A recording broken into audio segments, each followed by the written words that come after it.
Brahma Gurur Vishnu Gurur Devo Maheshwara Gurureva Param Brahma Tasmai Shri Gurave Namaha Chinmayam Bhyapyat Sarvam Trilokyam Sacharacharam Tatpadam Darshitam Yena Tasmai Shri Gurave Namaha Tvameva Mata Cha Pita Tvameva Tvameva Bandhu Cha Sakha Tvameva Tvameva Vedya Ravinam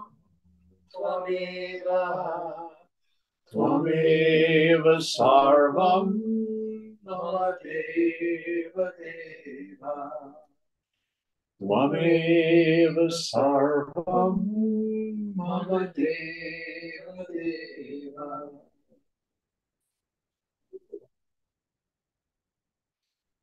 Om Sahana Bhavatu Sahana Bhunaktu Sahaviryam Karavavahai Tejasvinavadhitamastu ma vidvishavahai.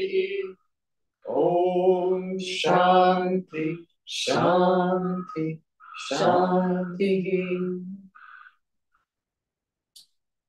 So, if I remember correctly, we begin chapter 9 tonight. Is that correct? Yeah.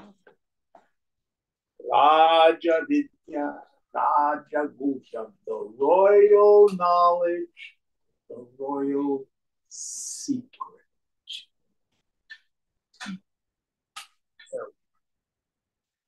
Will you help us out? Yeah. No box on the screen? No box. Wow. It worked. Shri Bhagwan Vacha Idam Dute Guhyatamam Pravaksham Yan Suyave Jnanam Vijnana Hitam Yajkyatva Moksha Se Shubhat.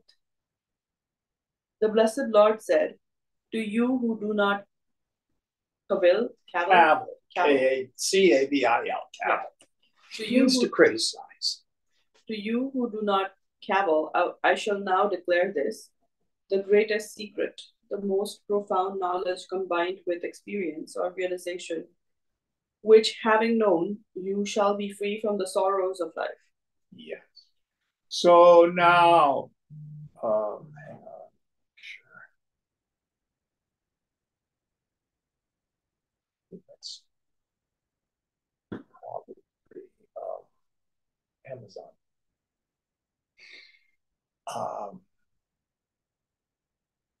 Royal knowledge, royal secret. Guhyam is the word. There are other words. Hello? Just a minute.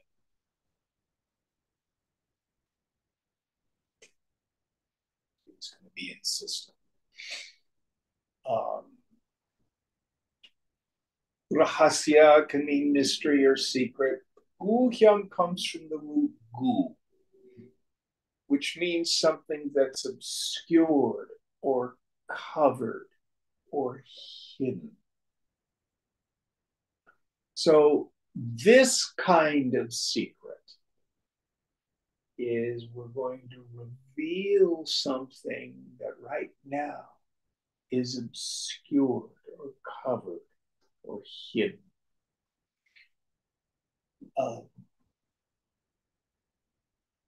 The other term that he uses here is one that's one of Swamiji's favorites.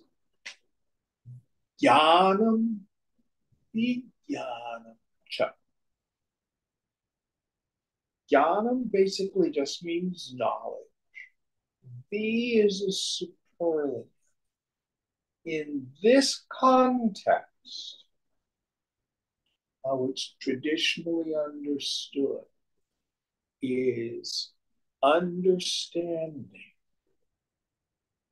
and then direct experience.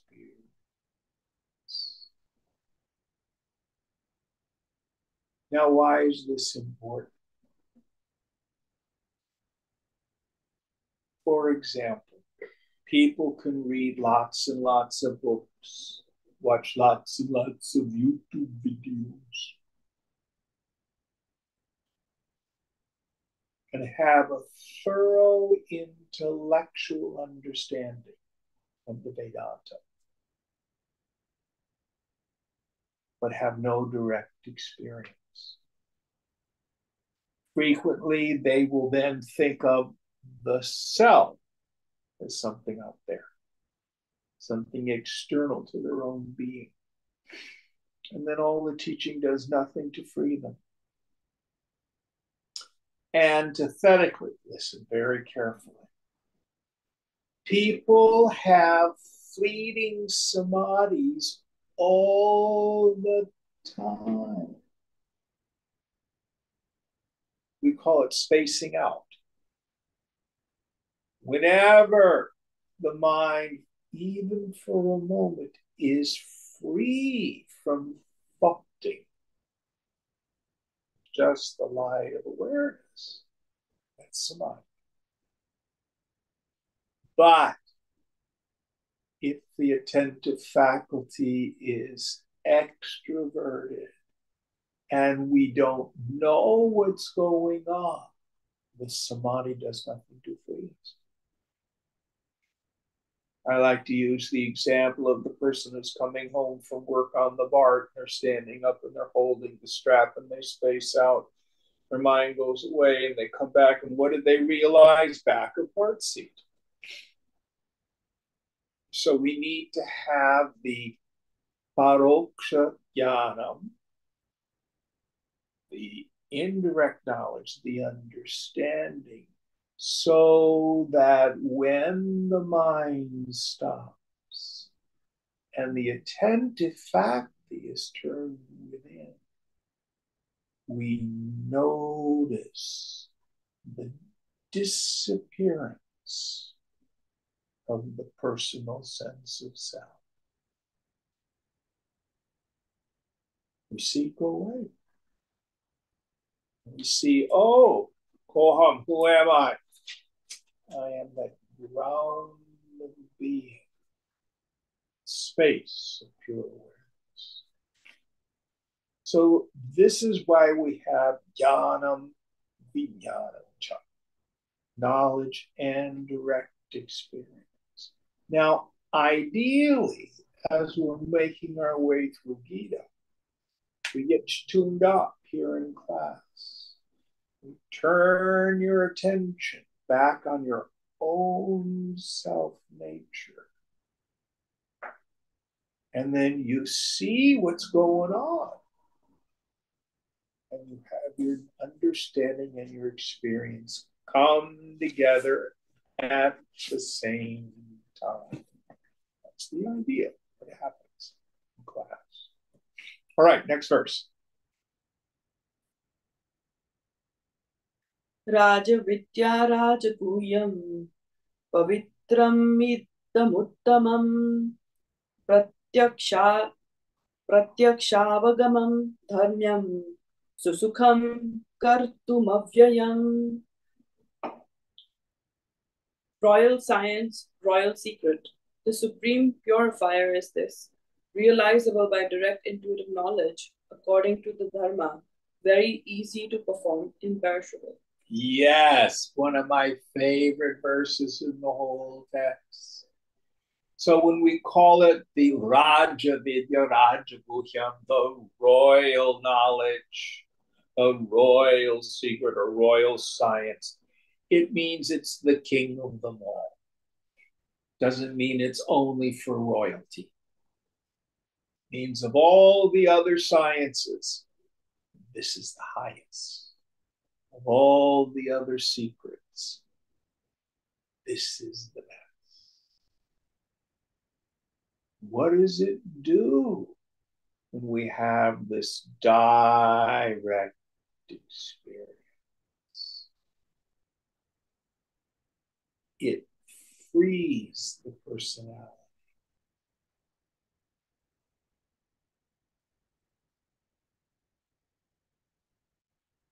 Frees the person.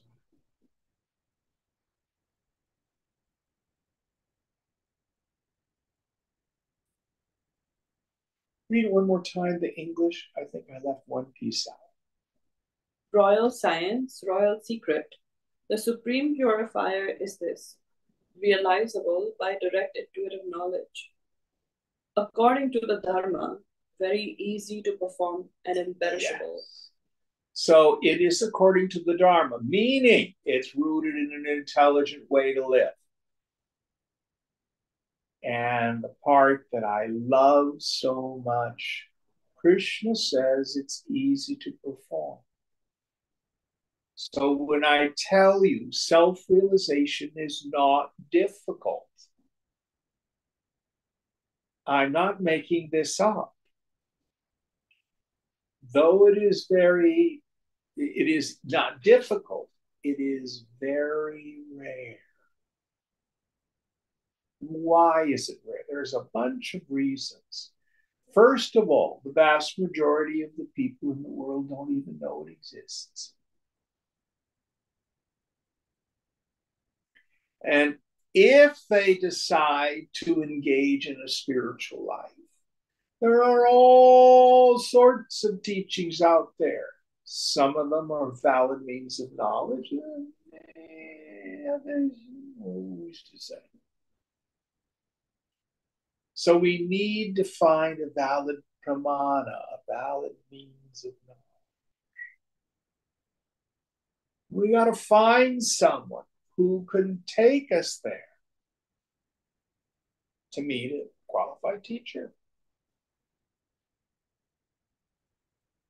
But the main reason it's so rare is that most people don't want it. Now, let's take a very worldly example. Let's say there's someone who's a crack addict. They're all strung out. Their life is miserable and unhappy. Someone says to them, I know you're addicted. No, detoxing is going to be painful, but it's the cause of so many of your problems and it's wrecking your health and making you miserable. You'd think the crack addict would jump at it. But we all know that's not what happens. And there are all sorts of other addictive relationships we have with the world. Yoga says all that addictive relationship, the kama, the craving, the sangraha, the attachment, that's causing your misery. And what is my ego mind saying? I don't want to give that up. I won't have any fun. I won't have any pleasure. It'll all just be dull and gray and boring. That's not true. Such is the power of Maya. Even after how many years we've heard the Vedanta. There I go after the world. I'm attached and I'm identified. Then I all of a sudden get stuck being this. Another example I like to use. So the foolish person goes out with their friends on a party Friday night and has too much cheap champagne. and they wake up in the morning on Saturday with a terrific headache. But in their denial and foolishness, oh, I must be coming down with the flu. Actually, a hot toddy will make me feel a lot better.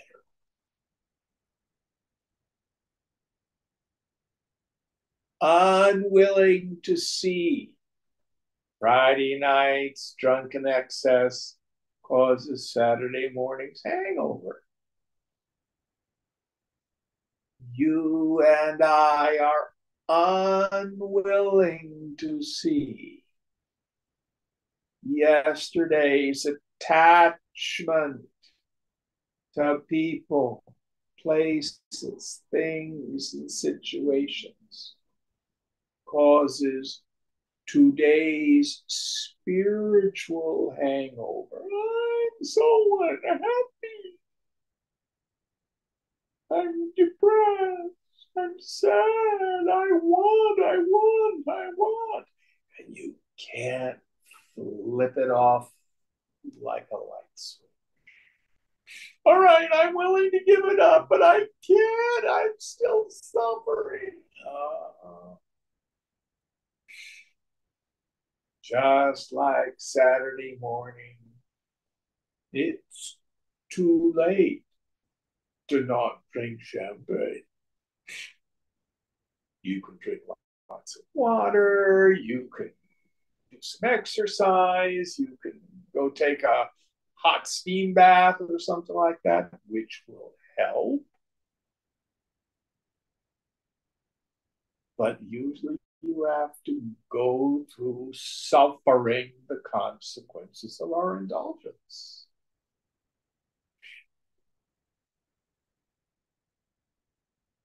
Think, think. But how powerful is Maya?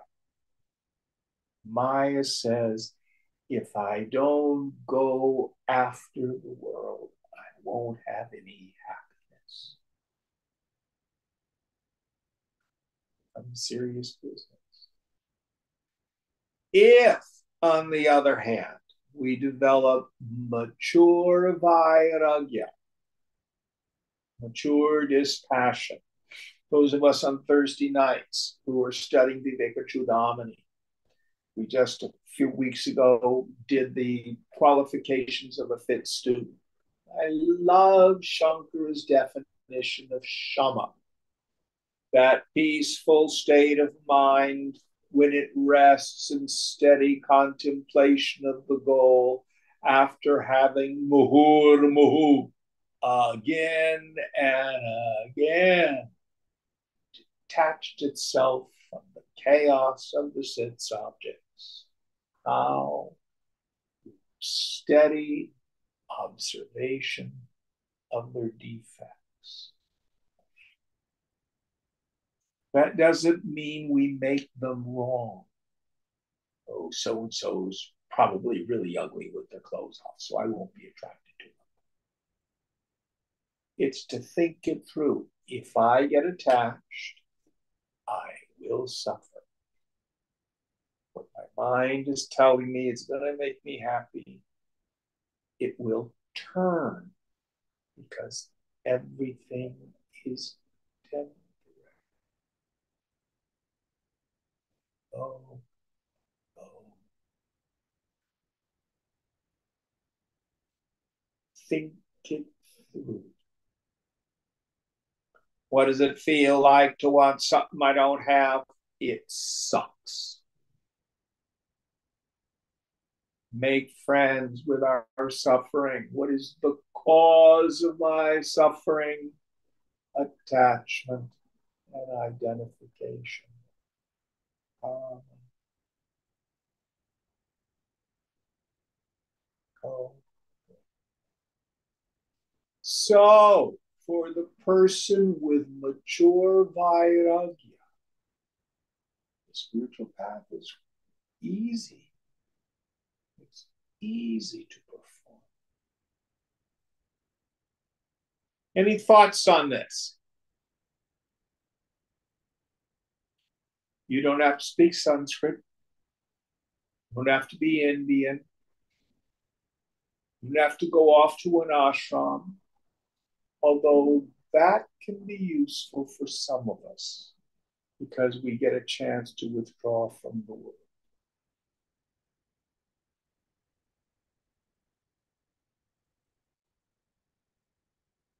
If one has mature vairagya, all happens pretty quickly. Next verse. अश्रद्धानः पुरुषाः धर्मस्यास्य परं तप अप्राप्य मां निवर्तन्ते मृत्यु संसार वर्त्मनि. Persons without faith in this dharma or the divine self, O Parantapa, without attaining me, returns to the path of rebirth, fraught with death. Yes.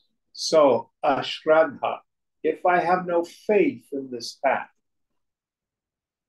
Now, this is specifically aimed at people who have been exposed to the science of self-knowledge.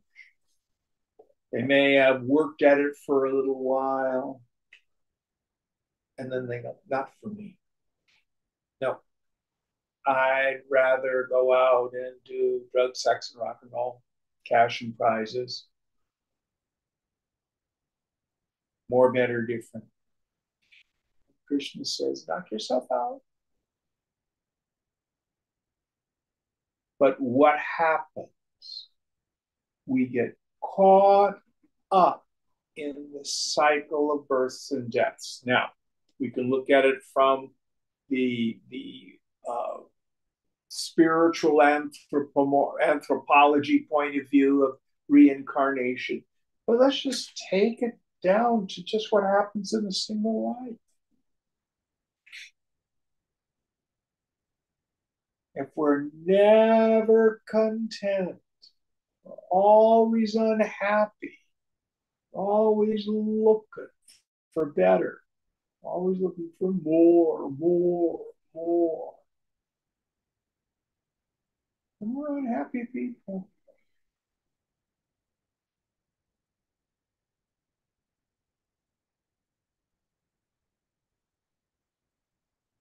The yogi develops santosha, contentment. She moves easily through life. Life no longer has the power to rock her foundation. Any thoughts on this? Next verse.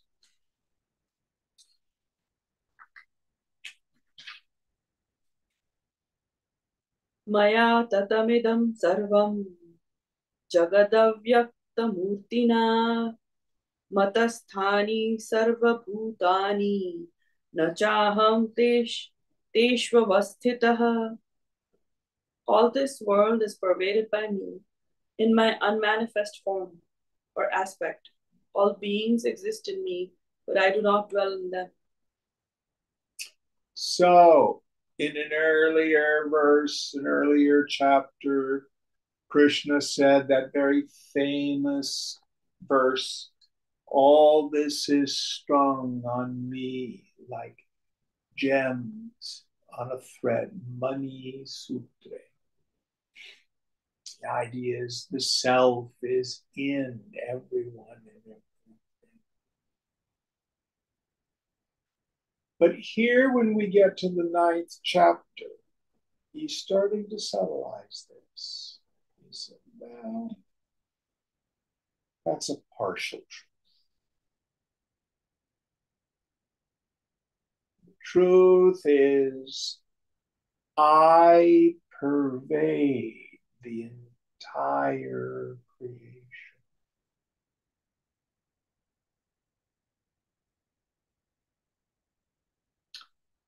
Daniel is here, and some time ago, he had translated the word mithya, which is literally illusion or a lie.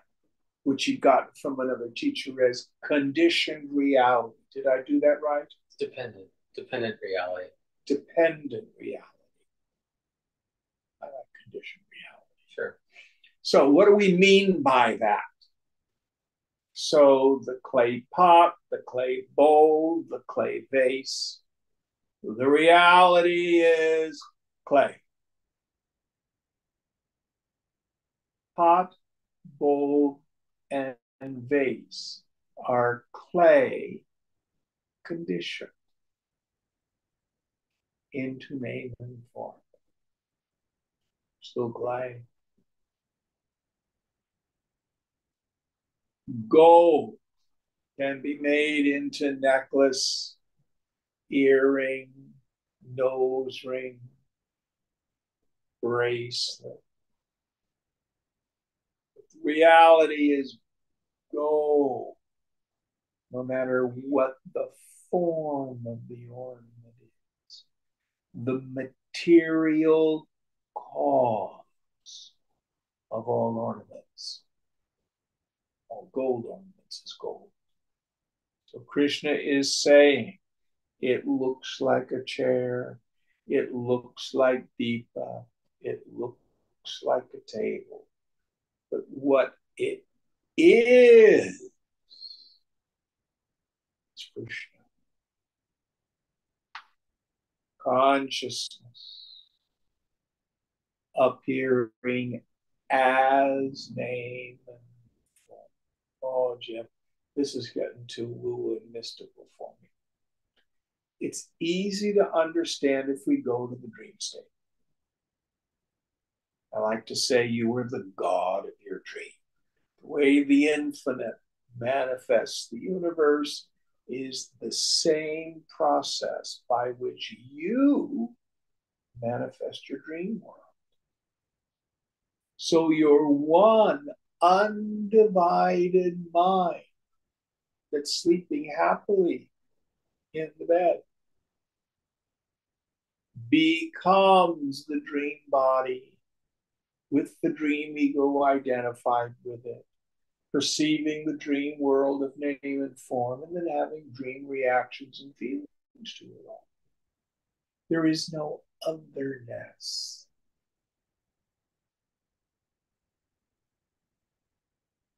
It's all just mind. The process is mini Maya, I call it.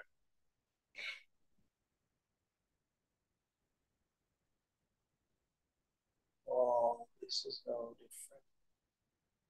It's all Krishna appearing as me. So what?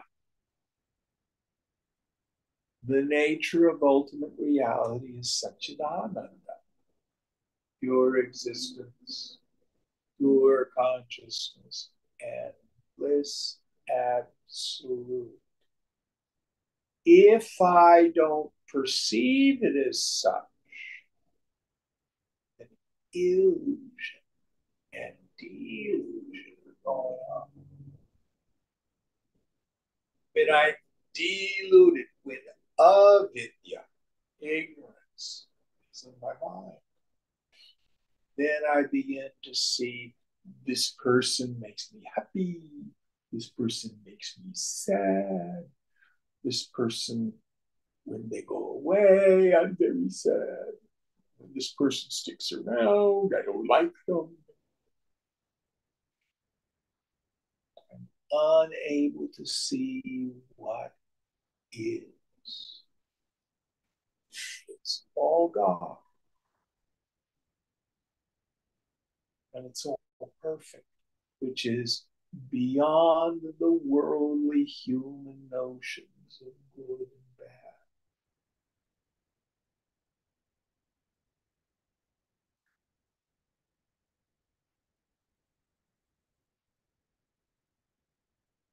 That's what he's saying.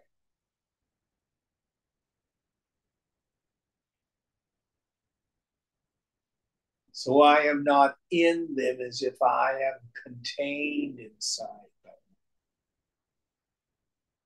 They are in me. It's like every element of the dream is inside my own mind.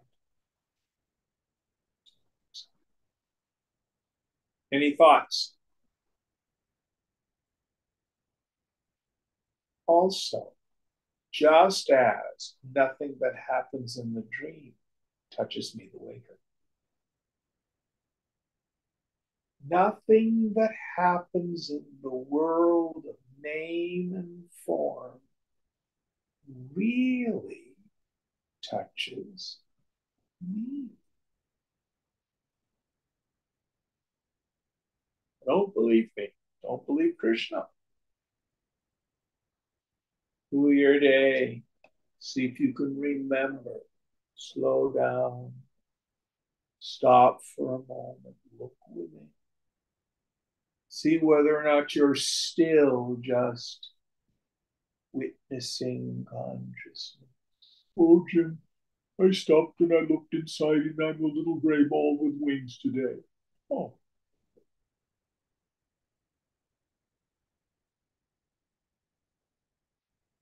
Nothing touches you. Everything is completely safe. And it's not only safe for you, it's safe for the people we love. One of Ram Dass's last teachings, even dying is completely safe.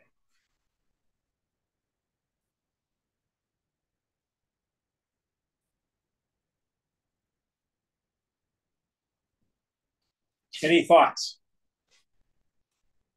Next verse.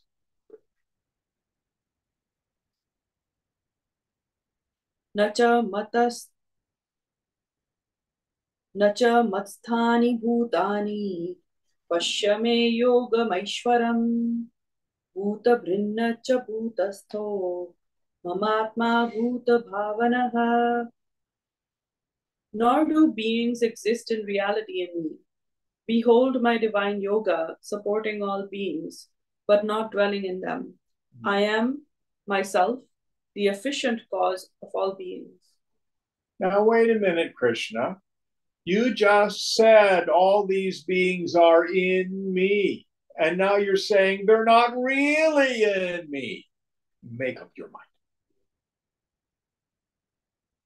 Okay. So back to our dream. So if you have a dream, let's say you have a dream, you're driving a sports car up Mount Tamalpais. So are you really in the dream? Did you incarnate into the dream? No. Dream body, the dream sports car, and the dream mountain are all you. Now, when you wake up in the morning, do you have a sports car in bed next to you? Do you?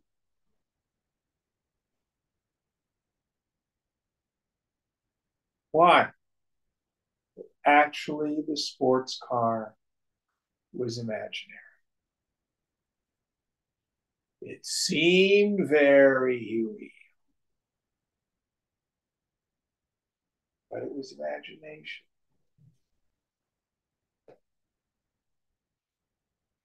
Let's do another exercise. If you close your eyes and visualize a mango. Now open your eyes. The mango, the material cause is the fabric of your mind.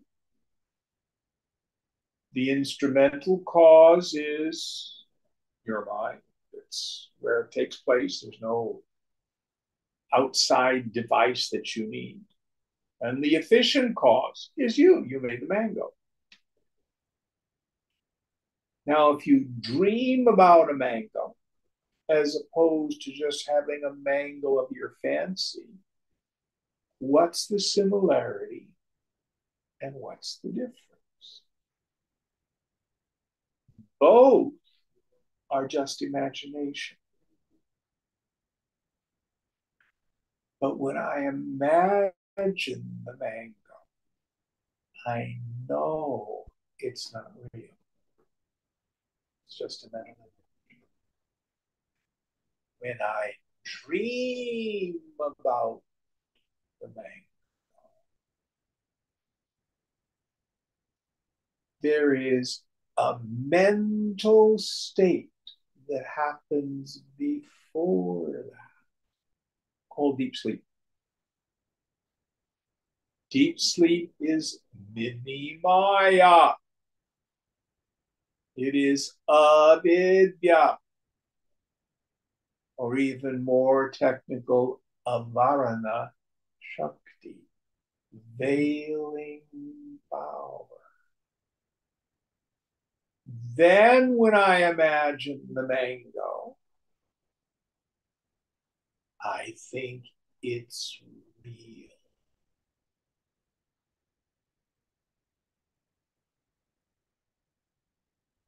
Call it mini Maya. Going back to Maya as it exists, Krishna's Maya Shakti, which universally deludes all beings, except the few who realize their self-nature. All of the beings think I am this individual entity. The world of name and form is separate from me. And it can affect me, and I have reactions, joy, sorrow, attachment, aversion. That's real stuff to be.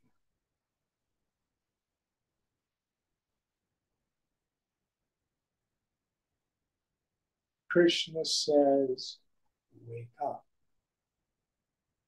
Wake up from being awake.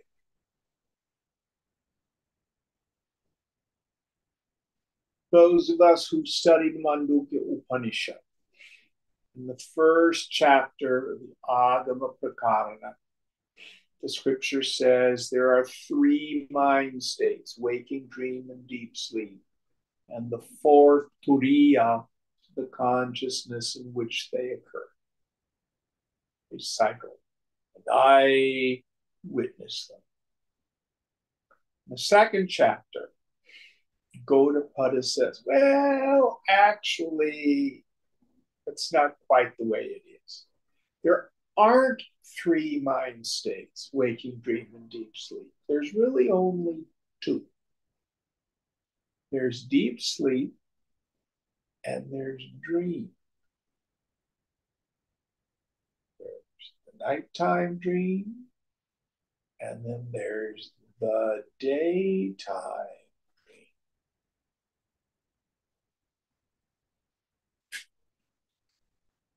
And then he thunders. The waking state objects, the phenomenal world is unreal, and the proof of its unreality is that it is seen. If it is objective phenomena, people, places, things, and conditions, objects, emotions, and thoughts, they are mithya, illusory, vaidya.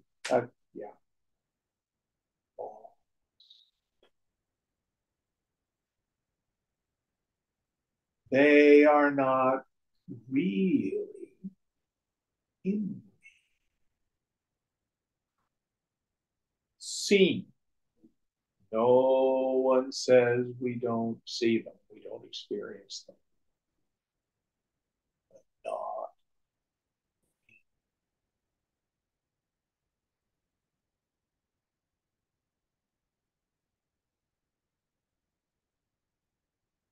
Why do I think it's real? Why do I think I'm a person? Why do I think I'm my body?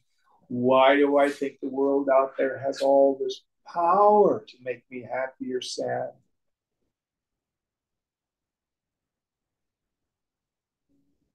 Maya. One etymology of the word Maya comes from ma, which means not.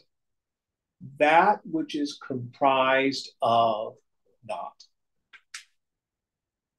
N-O-T, not K-N-O-T.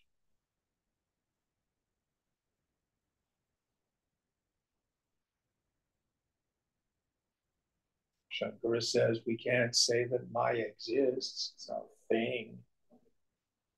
Can't say that it doesn't exist, though. But we can certainly say it's very powerful.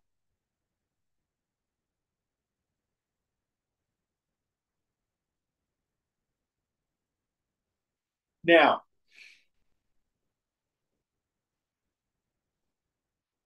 that's enough of that. Next verse.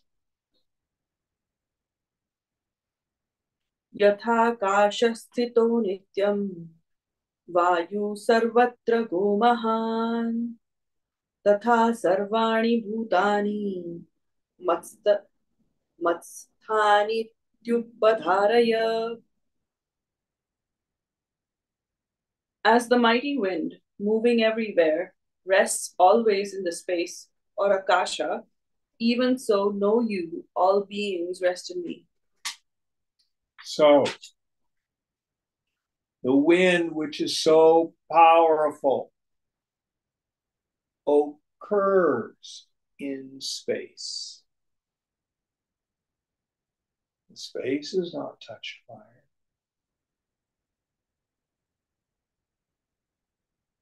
The space contains it, is the context. The wind is the content.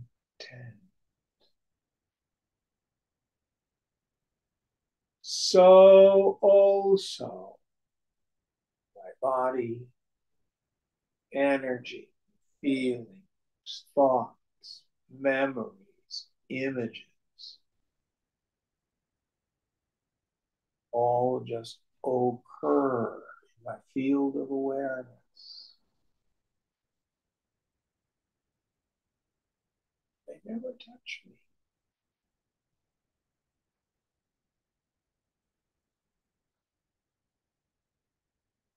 Never touch me. Again, don't believe me. Look. Prove this by your own direct experience. Are you ever other than witnessing consciousness? It's like the center of a cyclone. All that craziness is going on around. You are stita, still.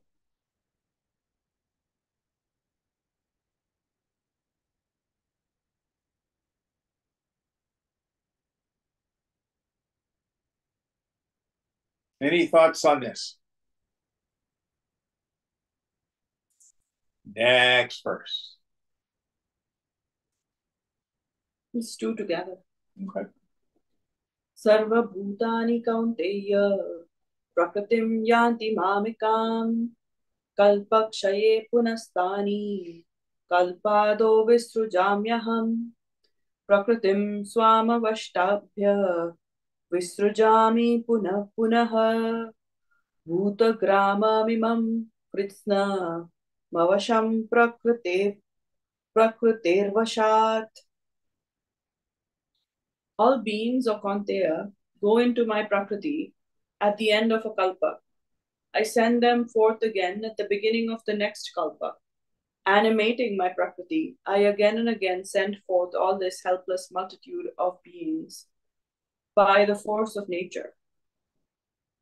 So the word Prakriti means nature. Here it means also the unmanifest, the potentiality for everything. Now, this is very cool. Just a little synchronicity that I watched a video this afternoon on YouTube. And it was a physicist. When they start doing the formula, I get a little, but I think I understood it. That because of what the James Webb telescope is seeing in the far, far distant space, which is also the far, far distant past, they're beginning to question the Big Bang Theory. And this particular scientist and group of scientists started to talk about what they call the big bounce. When it expands to a particular point, I just don't quite understand what they were talking about. It had to do with like photons don't have time and space, they were saying. Anyway, the whole idea is the whole thing like contracts again and goes boing, boing. So what they were saying is it's not a singularity, Big Bang, and going on in a linear way. Just as Krishna is saying, just as the Vedas say, they're positing a cyclic view of time and space. It's so close to what the scriptures are saying.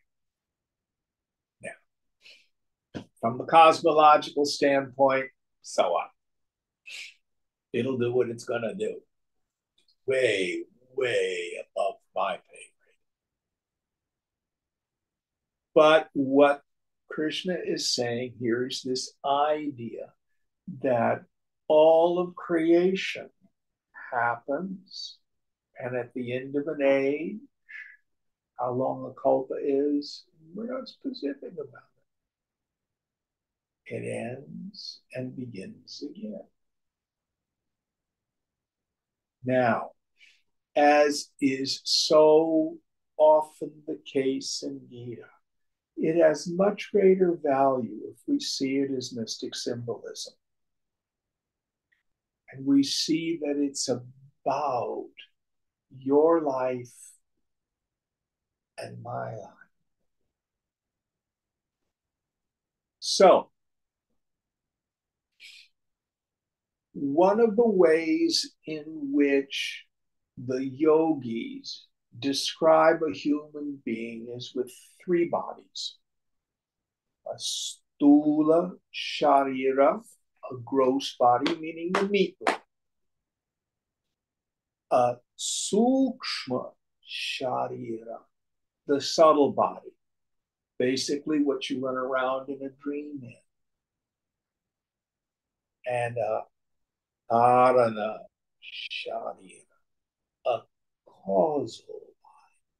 What is a causal body?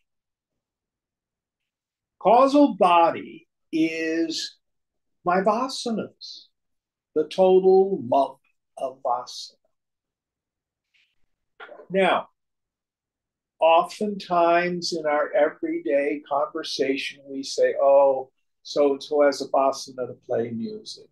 Oh, so-and-so has a vasana to do computers. Oh, so-and-so has a vasana to do this, that, and the other thing. What we're really describing is not the vasana. We're describing the effects of the vasana.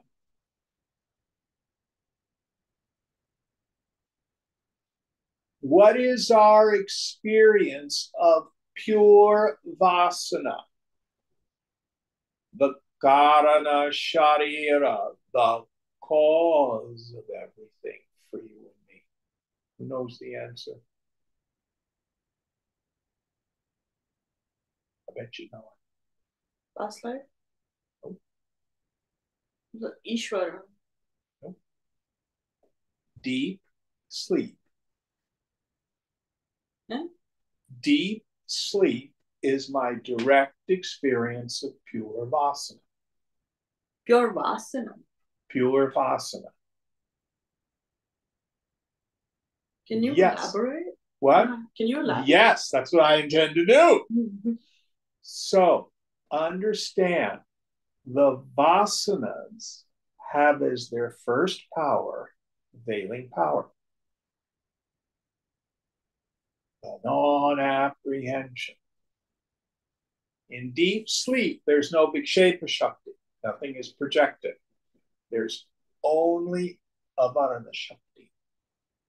All the vasanas are in their seed form, their potential form. Let me see if I can give you a clear example. So, Daniel, what do you do for a living? Do finance work. Okay. And I teach Vedanta. That's what I do. So when you go to bed at night and go to sleep, what's your experience of deep sleep? No experience. I know nothing. And you can't even think I know nothing. You can only infer it from when you wake up in the morning. Oh, I must have slept so soundly. I don't remember a thing. I haven't even moved. And when I go to sleep, I have a similar experience. But you don't wake up as a Vedanta teacher, and I don't wake up doing finance. Why? Because the vasanas are not gone. They're in their seed form during deep sleep.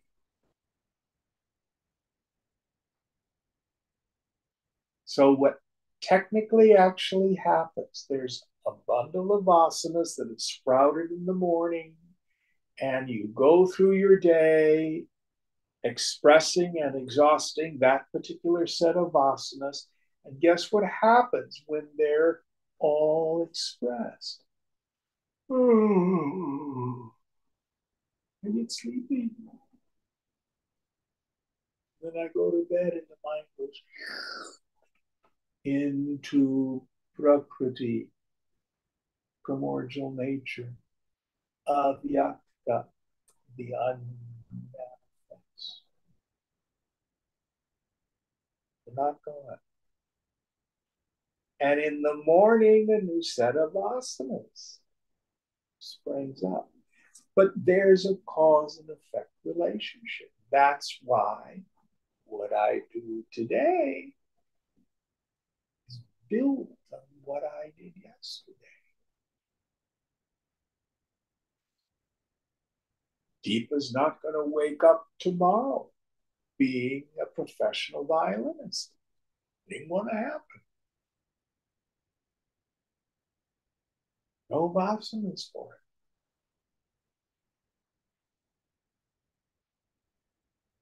So, this is again metaphor. You have your daytime, all the beings and things of your life come into existence. You go to this meeting, you work on this project, you drive here, you talk with those people. And at the end of the age, meaning the end of your day, all folded up into the causal state, pure vasana.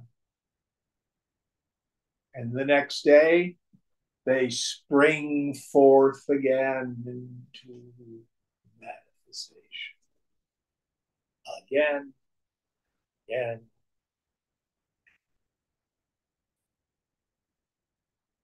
It's not bad. It's just what we do.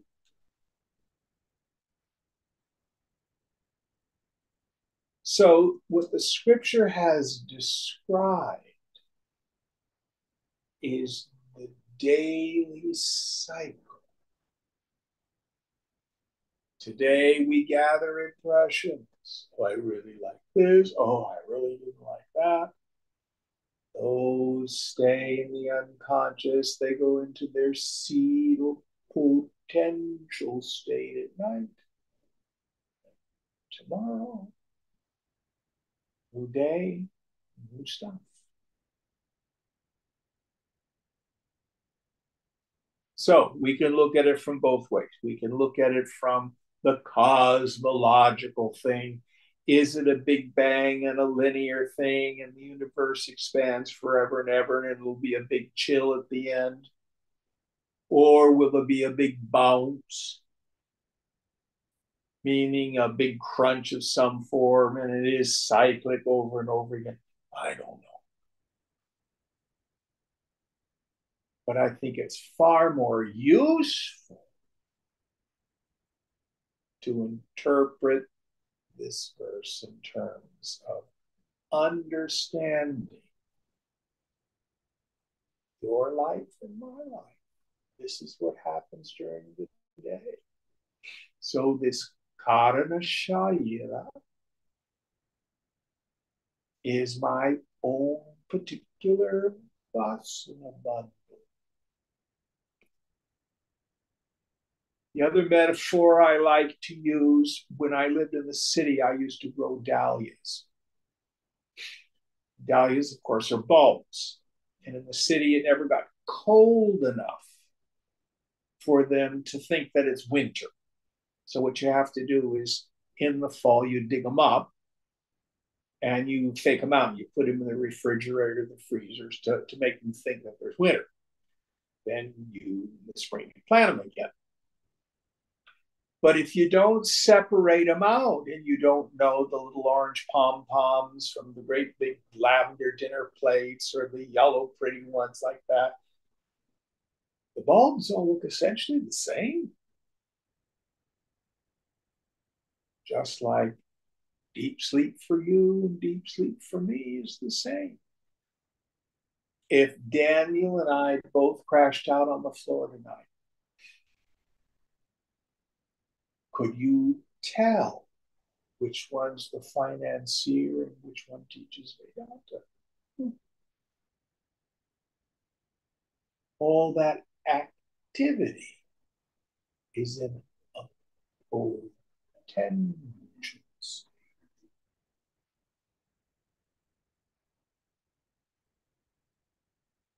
All right. Any thoughts or questions on this? For whom was this new? I thought we've been through this 100 times. All right, next verse.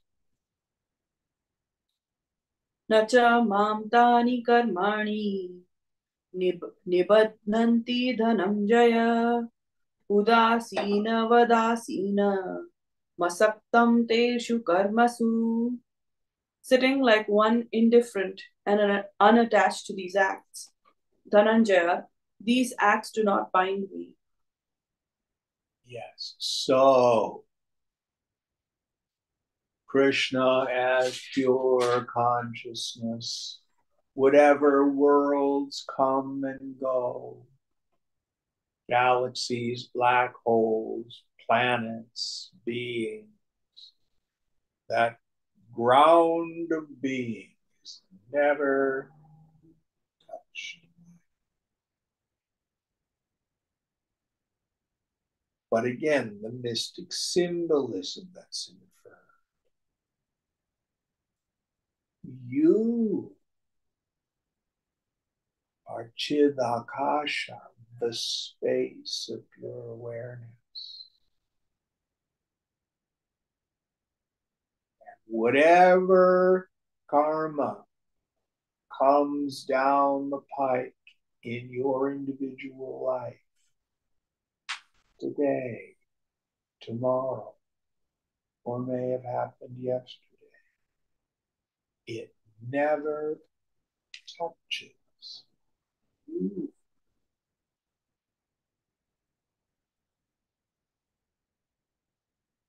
You're safe.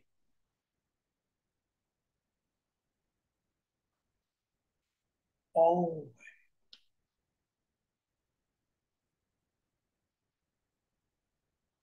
The whole world passes in front of you. you are never touched by. And again, this is jnanam, understanding when we hear from Scripture. You and I must, through the day, continue to frequently stop, turn the attention within, and notice, am I still witnessing consciousness, or did I change? Oh no, I'm still witnessing consciousness. Let it go.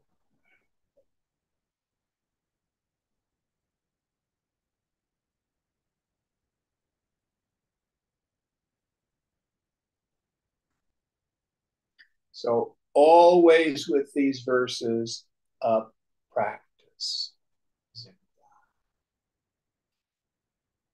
This is a practice we initially may do in our meditation seat.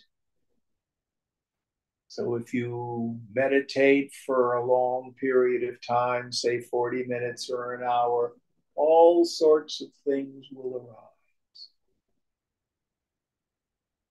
They arise, they exist, they go away.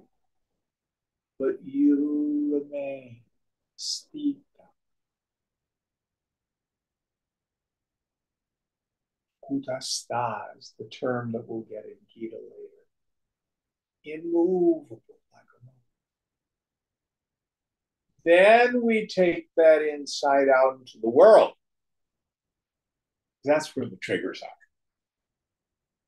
It's the people, it's the situations, it's the family, it's the economy, it's the people we work with. Then, because of Maya, I think I am threatened. I'm not okay. I need to defend. I need to attack. I need mine, I need mine, I need mine. We forget. Not only am I okay, but even the other people who say in some form, look what you've done to me. I'm unhappy and you did it. For many of us, that's the hard one. We at a very deep level understand, whether they understand it or not, they are okay.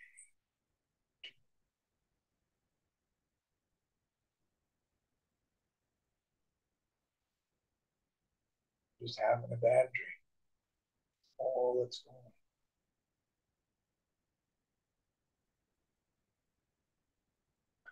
Any thoughts on this? All right, one more. मयाध्यक्षेण प्रकृतिः सूयते सचराचरम् हेतुनानेन कौन्तेय जगद्विपरिवर्तते. Under me as a supervisor, Prakriti or nature produces the moving and the unmoving. Because of this, O Kaunteya, the world revolves. So, the locus of Maya is Brahman. The potentiality for all things, moving and unmoving, is in consciousness. Maya is co-eternal, the scriptures say. So by means of this Maya Shakti, other scriptures will say Sankalpena, by means of wish, will, intention, imagination. All of this becomes manifest and becomes unmanifest.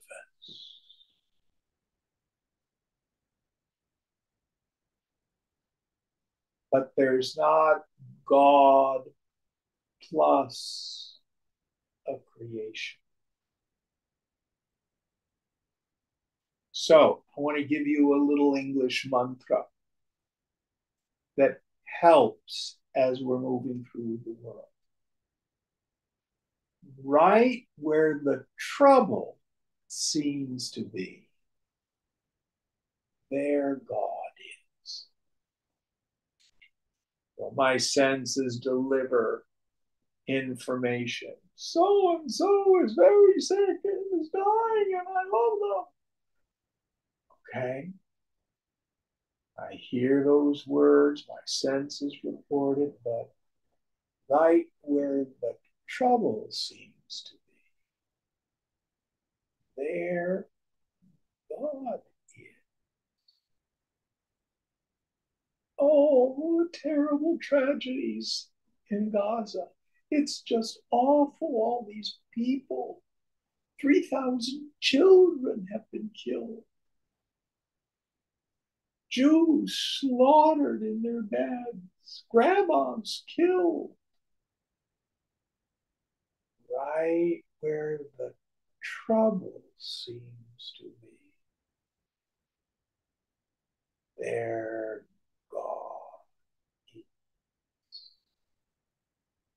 Right there, Krishna, Brahman, is still the ground of being. That which truly is, and that which is life itself, Bhava, is not touched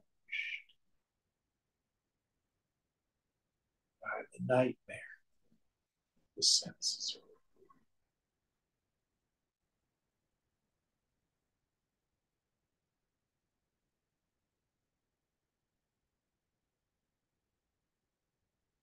A very useful slogan, mantra to practice.